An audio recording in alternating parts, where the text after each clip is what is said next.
Первая заполярная сотка бегунов собирает с утра. Здесь и профессионалы, и просто любители бега. Самые смелые бегут 100 и 50 километров, остальные выбрали менее длинные дистанции – 30, 10, 5 и километр. Местом проведения ультрамарафона стали улицы старой части города – Комсомольская, Горняков и Шахтная. Протяженность одного круга – километр 300 метров. Таким образом, участникам забега на сотку предстоит пробежать маршрут 77 раз. Здесь, в принципе, нету победителей. Это у нас, ну скажем так, акция, что они должны преодолеть вот именно себя. Вот, и поэтому здесь все желающие. Самый юный участник на сегодняшний день зарегистрирован вот до 11 часов. Это 6-летний мальчик у нас. Самый возрастной – это за 50 лет.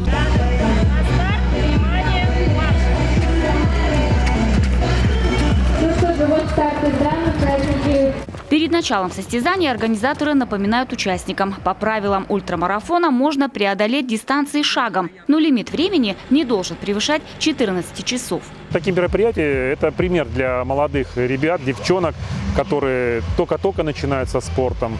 Потому что спорт, я считаю, что в жизни это главное. Тем более вот этот марафон, действительно, это сотка в преддверии столетия республики. Это первый шаг такого масштаба. Инициатор проведения этого марафона Валерий Некрасов. Бегом увлекается с 2015 года. За это время он уже успел поучаствовать в международном полумарафоне в Санкт-Петербурге. Пробежал 3 ультрамарафона от 50 до 60 километров. А теперь поставил перед собой цель пробежать все 100. И пробежал. Идея зародилась еще в прошлом году. В прошлом году мы бежали в этот же период, 8 июня, 9 июня в прошлом году мы пробежали 50 километров. В этом году мы, группа ребят, решили пробежать 100 километров. Заодно как бы посмотреть, насколько мы стали сильнее, стали более подготовлены физически, крепче. И решили пробежать 100 километров втроем. К нам подсоединились, начали проситься еще некоторые ребята, которые хотели бы пробежать 50 километров, 30. Ну, в связи с этим мы решили организовать такое вот мероприятие, которое позволило бы всем желающим в нашем городе пробежать не обязательно, а добровольно, желание, по желанию, любой километраж, который бы они смогли преодолеть. Заодно как бы мы приурочили это все к 100-летию Республики Коми.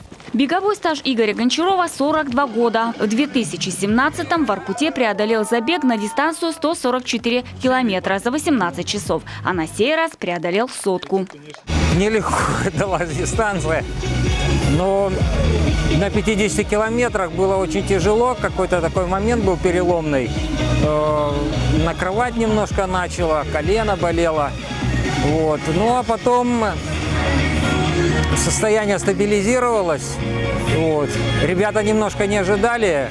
Они бежали первый раз, я уже знал, что будет, как сотни проходить. Поэтому я экономил, не делал лишних движений, меньше разговаривал. Они немножко смеялись надо мной, подтрунировали, что молчун, что как бы, не разговорчивый. Но я знал, что будет дальше тяжело. На маршрутах для марафонцев организованы пункты с питанием и водой. Максимальная дистанция – действительно довольно серьезное испытание. Без специальной многолетней подготовки пробежать ее невозможно. Именно поэтому болельщики на каждом круге активно поддерживали марафонцев. Давайте похлопаем. Мы испытываем просто гордость за то, что у нас в Воркуте прошло такое мероприятие уникальное. В Республике Коми подобных забегов на 100 километров не проводилось. И то, что наши 3 воркутинца осилили эту дистанцию, конечно, нас преисполняет вот этой самой гордостью.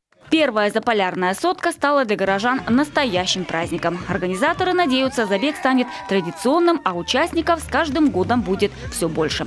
Анастасия Тюрина, Ирина Шумихина, Кирилл Нифонтов, телеканал Юрган, Воркута. Заметим, заполярная сотка стала весомой подготовкой к первому арктическому марафону, который состоится в Воркуте 21 июля при поддержке газовиков. Для участия в нем должны приехать порядка 1000 спортсменов, в том числе титулованные марафонцы и даже олимпийская чемпионка. Арктический марафон включает дистанцию 42,2 километра, забеги на 21,1, 10,3 километра, а также детский забег на 600 метров. На забег в Воркуте ждут всех любителей бега России. Наш телеканал обязательно расскажет про это событие.